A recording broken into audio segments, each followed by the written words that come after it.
It's June. Spring's been over for a couple months, but still, how was it for everyone? Mine, it was alright.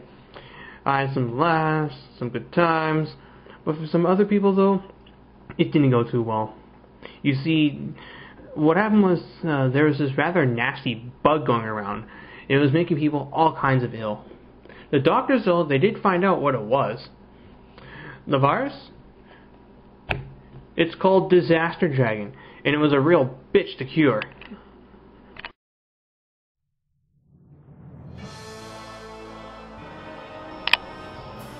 Greetings YouTube and welcome to the Blue Corner, and in today's episode, after putting this off for about a half year, I'm showing you guys my Pandemic Disaster Dragon deck. This is a variant that I came up with back in November while I was playing around with other builds.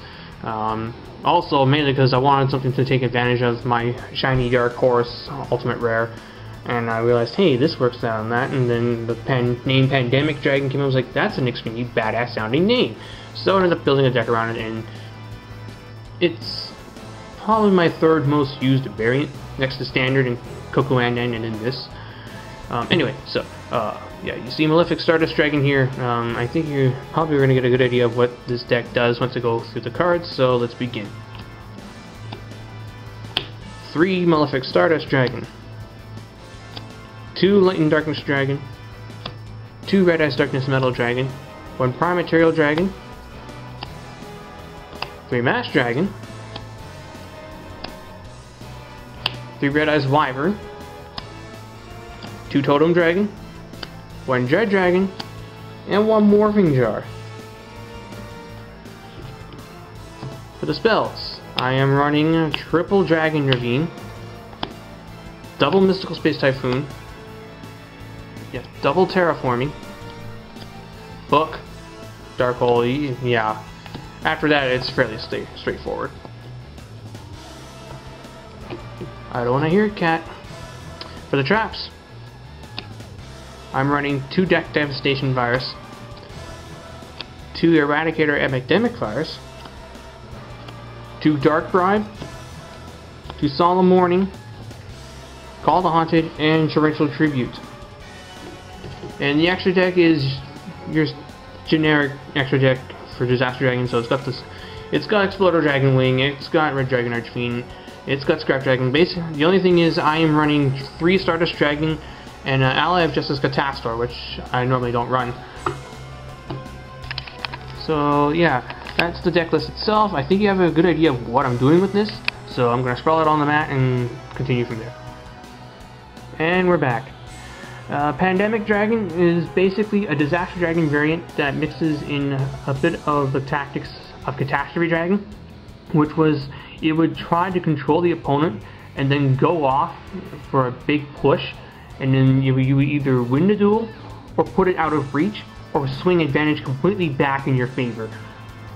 This is done through my 7 Dark Monsters in the main deck, along with my Dark Monsters in the extra deck,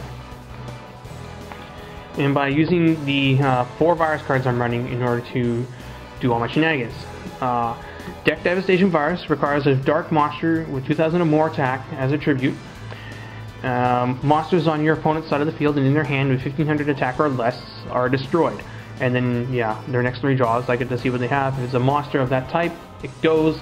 Really effective against certain decks. I flipped this up against Morphotronics, and it completely and utterly wiped out his field and nuked his hand a fair bit too. Decks that run floaters, recruiters, tuners, like a lot of tuners, like it even and if you play this, if you chain this on against Gravekeepers, and they're you check their face down monster, but they don't get the Necro Valley boost first, so you can even kill those face down spies and those in hand descendants, in hand recruiters. The only Gravekeeper this doesn't kill is Commandant and Visionary, but most Gravekeeper decks don't run Visionary. It also wrecks plants a fair bit too. If you get them before they start doing their stuff, they'll just leave them with their Chaos Sorcerer and their Caius in their hand and nothing on the field in order to drop them. Afterwards, you can play basic protection to keep your guys from being screwed over by their herp derps. Eradicator Epidemic Virus requires a Dark Monster 2500 attack or more. When I tribute that monster, I gotta declare either spells or traps, and then from there, your opponent reveals their hand and their back row. If it's a spell or trap, depending on what you call, you wipe them out. And this really hurts a lot of decks. If you call traps against Gravekeepers, Six Samurai, Gladiator Beasts, Machina Gadgets, they lose a lot of their means of defending each of your guys, because we're dealing with 25, 20, 2800 attack beat sticks with powerful effects, and those decks without their back row have an extremely difficult time defeating your dragons. And against other decks, you can just call spells. If you're up against Fish OTK and they're holding a whole bunch of cards in their hand, and they drop Caius and they try to remove your Darkness Metal, you tribute the Darkness Metal with Eradicator Epidemic Virus, call spells, and chances are you'll see their hand of Econ, Monster Reborn, Giant Trunade, so on and so on, and you just completely wipe that crap out of their hand. Malefic Stardust is probably one of the easiest cards to use for these. You just remove a Stardust, drop him. If they bottomless it, play a virus. If not, you get a free 2500 attacker that protects your Dragon Naveen. Dragon Naveen is in here just to get Darkness Metal to the graveyard faster, put totems in the graveyard for your lag drops, and just to thin out the deck. Running a full playset so I can make use of my Malefics, terraforming to search them out. And the other fun card is Dark Bribe. Normally, this is a really not too good card. I mean, personally, I don't find it that bad. I mean, if you negate a Giant Trunade and your opponent doesn't have anything to follow up, then that's probably better than letting the Trunade go through than just getting OTK. But anyway, Dark Bribe's effect to make your opponent draw a card can work to your advantage when the viruses are in play, because if they draw a card and they're playing a monster-heavy deck, like, again, Plants, and they draw that effect veiler, immediately dies.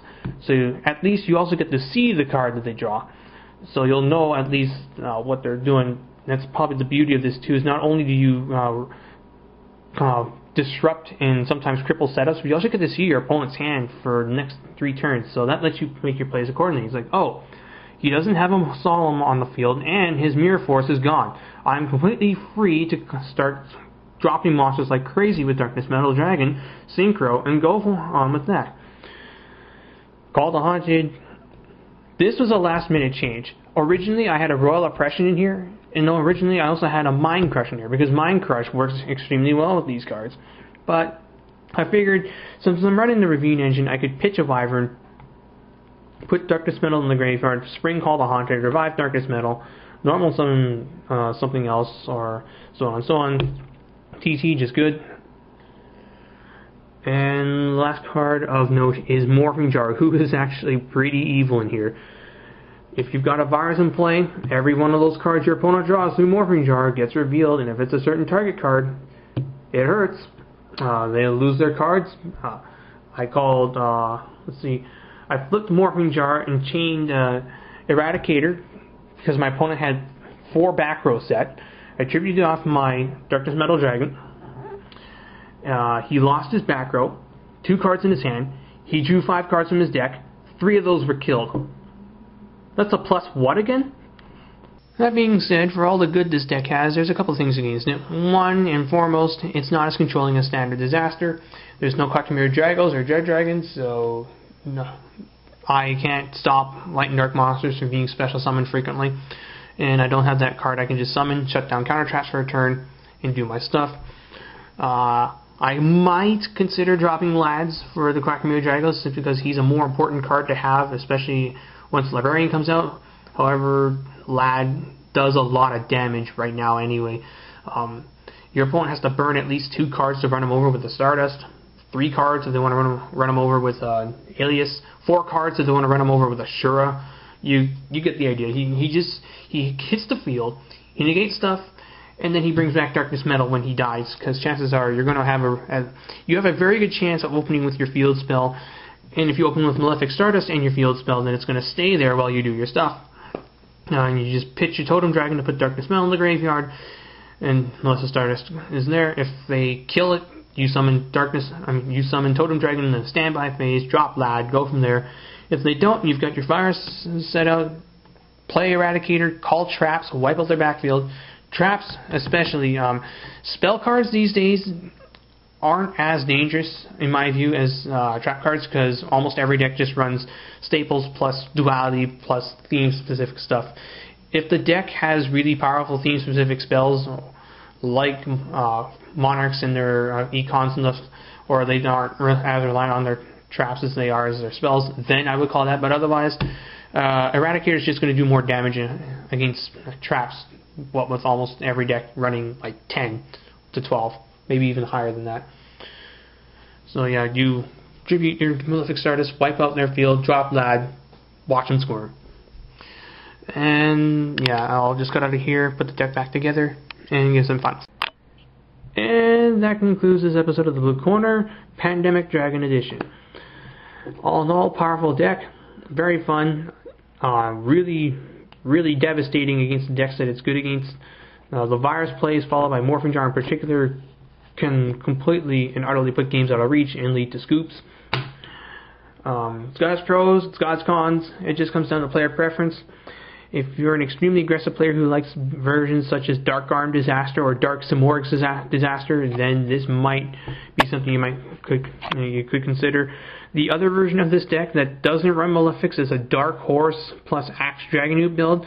That one has a bit more space to work in text because you're not running Ravine and you're not running Terraforming. You'd be running your more typical stuff such as Gold Sarkos or Pot of Duality and so on and so on.